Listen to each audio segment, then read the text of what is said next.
Assalamualaikum warahmatullahi wabarakatuh, teman-teman AFA Channel.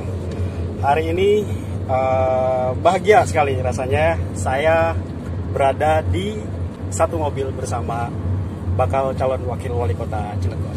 Ya, sudah kenal lah kalau orang Banten mah, insya Allah ya, tidak biruk lagi kalau bahasanya. Ya, bersama saya Kang Sanuji Pentamarta.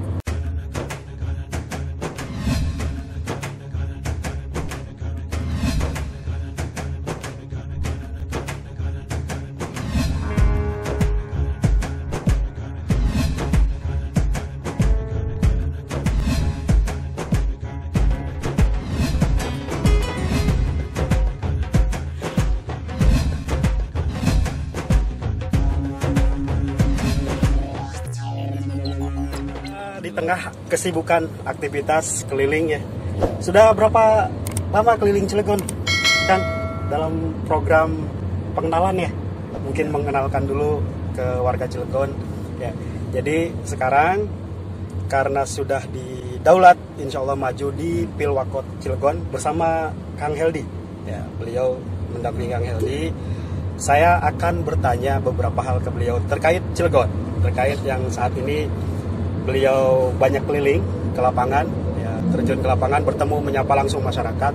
Kita akan tanya, Kang, pertanyaan pertama, yang unik di Cilegon itu apa? Apa yang unik ya? Kulinernya enak. Kulinernya enak. Enak kulinernya. Yang udah dicobain apa aja nih, Kang? Kuliner Cilegon. Nasi gonjleng enak. Nasi gonjleng. Kalau di kita mirip-mirip nasi liwet kali ya? Iya. Nasi gonjleng. Apalagi tuh yang khas di Cilegon? Sate bebek. Sate bebek. Wah, sate bebek. Tiap ke Cilegon saya pun pasti mampir di belakang Masjid Agung tuh saya biasanya. Sate Ya, bebek. ada sate sama sop bebek di situ. Nah, ini agak serius nih pertanyaannya. Biasanya kan kalau sering ke masyarakat ya Kang ya, misalnya terjun bertemu dengan permasalahan-permasalahan di masyarakat. Yang umum di Cilegon itu yang banyak ditemui apa sih kan permasalahan selama ini? Hampir 2 bulan saya keliling, aspirasi yang mengemuka, keluhan, mereka menyampaikan curhatnya tentang pengangguran. Para pemuda Cilegon menganggur di kampung, di kota, di perumahan, di pegunungan, mereka pemuda-pemuda menganggur, itu keluhan mereka. Kalau dilihat ini agak serius lagi nih kalau bicara pengangguran. Cilegon itu kan kota industri kan ya. Ya. Ya.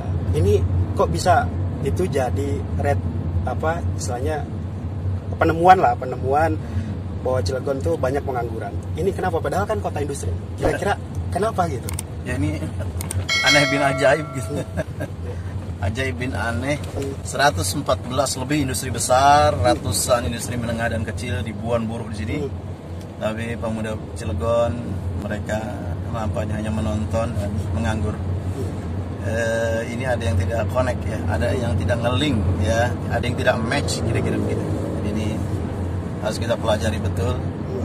Memang ini tentu di mana peran pemerintah kota ya, di mana pembelaan mereka ya, advokasi mereka kepada warga Cilegon, pemuda Cilegon, penduduk Cilegon, masyarakat Cilegon yang nganggur. Bahkan saya menemukan satu pertemuan di Purwakarta, itu 20 orang pemuda, pertemuan itu dihadiri oleh 20 orang pemuda, ke 20-20-nya nganggur. Wow. Jadi itu masalahnya ya, masalah utama yang ditemukan saat ini. Ya. Ya, saat ini selama keliling Kang Sanuji jadi ketemu dengan banyaknya pengangguran di kota Cilegon. Nah, sudah kegambar nggak Kang solusi untuk mereka itu apa?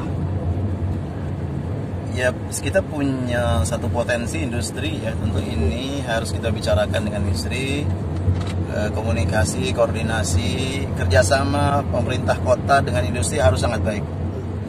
Industri nyaman di sini, industri hadir, bagian dari Cilegon kota baja, kota industri. Yang kita minta tidak lain tidak bukan, tidak ada yang kita minta kecuali sebagian dari penerimaan pekerja karyawan di industri itu sebagiannya adalah warga Cilegon, kota Cilegon. Bagaimana caranya? Kita siap. Ayo, apa yang mesti kita lakukan agar warga Cilegon, penduduk Cilegon bisa diterima di industri. Termasuk mungkin biasanya alasan kompleknya ya, kalau yang sudah-sudah itu alasannya biasanya kenapa warga setempat justru tidak kebagian lahan pekerjaan, biasanya beralasan karena tidak punya keahlian atau tidak masuk spesifikasi mereka lah. Nah, ini solusinya gimana kan? Tentu ini kita harus bicarakan apa kualifikasi yang diminta, yang dibutuhkan, spesifikasi yang dibutuhkan. Kemudian ayo kita kerjasama bersama untuk mendidik anak-anak kita, melakukan pelatihan, pembinaan, pendidikan, penyiapan dengan sungguh-sungguh. Pemerintah kota punya program itu, tapi perencanaannya ngeling bersama dengan industri. Jadi kira-kira tidak ada alasan kemampuannya, keterampilannya tidak masuk di dunia industri. Dari awal harus kita bicarakan. Dan kita menyiapkan dengan sungguh-sungguh. Maka lembaga yang menyiapkan tenaga kerja itu harus bekerja extraordinary untuk menyiapkan anak-anak itu. Nah, itu terkait solusi ke pengangguran. Pengangguran ya. Nah, saya mau tanya lagi nih. Kalau infrastruktur gimana Cilegon? Yang dirasakan? Ya, Cilegon ini terakhir ini dalam 2 tahun ini ada 3 banjir besar di Cilegon ya. Tentu ini harus kita evaluasi terkait dengan drainase. Ya. Beberapa tempat saya lihat drainase agak mangkot. Ya, jadi ini harus ada peta drainase. Kemudian harus ada blueprint untuk drainase ke depan, berapa tahun kita mau selesaikan. Mungkin juga diperlukan segera mantri jalan, mengangkat pemuda-pemuda, ya honor di pemerintah kota diangkat menjadi pekerja pemerintah kota untuk mengurusi jalan, drainase dan aliran air supaya tidak ada sumbatan, tidak ada hambatan dan bisa lancar ya aliran air ini. Tapi tentu juga mana yang mau kita lebar, mana yang mau kita tembus, mana yang mau kita keruk ini. Drainase ini ternyata menjadi sangat penting untuk mencegah banjir. Nah, itu tadi yang baru ditemukan terkait masalah dan solusi pengangguran dari Kang Sanuji sama infrastruktur. Jadi dari kalau jalan mah nggak terlalu kali ya, kalau Cilegon mah saya jalan gimana Kang? Pertama kita ingin jalan ini kita kota ya, Cilegon itu kota termaju di Banten Barat. Kita ingin jalan ke depan tuh mulus ya, jadi tidak hanya bukan hanya bolong tapi mulus. Ya, ini kalau kita jalan masih gerejek-gerejek lah dikit ya. Ya ukurannya kalau kita kira-kira lihat handphone atau kita baca Quran tidak terkaget-kaget oleh jalan yang tidak mulus. Kita ingin jalan ini mulus. Kemudian ke depan yang sangat penting, jalan ini harus berpihak memberi ruang bagi pejalan kaki, bagi goeser, bagi disabilitas dan bagi manula. Jalannya harus nyaman untuk mereka. Jadi tidak hanya untuk kendaraan motor roda 2 dan roda 4 atau kendaraan besar, tapi nyaman untuk pejalan kaki, manula, goeser dan disabilitas. Itu ya terkait. Jalannya nyaman, kira harus sangat nyaman. Oke.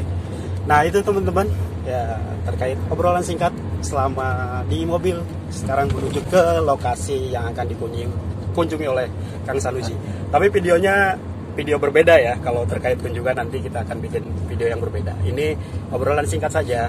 Ya, selama ini kan kita mengenal Kang Sanuji itu sering terjun lah ke lapangan ya, menyapa masyarakat langsung. Kita juga ingin tahu, teman-teman di Cilegon juga ingin tahu apa sih yang sudah ditemukan oleh Kang Sanuji, permasalahan apa, dan mungkin ada solusi seperti apa yang akan dilakukan seandainya takdir memihak Kang Heldi dan Kang Sanuji memimpin Cilegon ke depan.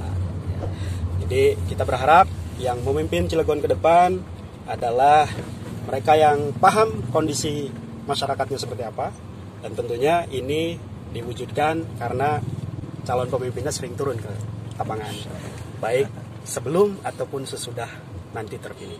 Oke teman-teman, saya Adi Fikri Mahedi. Terima kasih sudah nonton video saya dari awal sampai akhir. Ya, jangan lupa like dan subscribe ya. Jadi supaya teman-teman selalu update video-video dari saya. Saya Adi Fikri Mahedi bersama Kang Sanuji Pentamarta. Doain ya, semoga takdir baik memihak Kang Heldi dan Kang Sanuji. Assalamualaikum warahmatullahi wabarakatuh.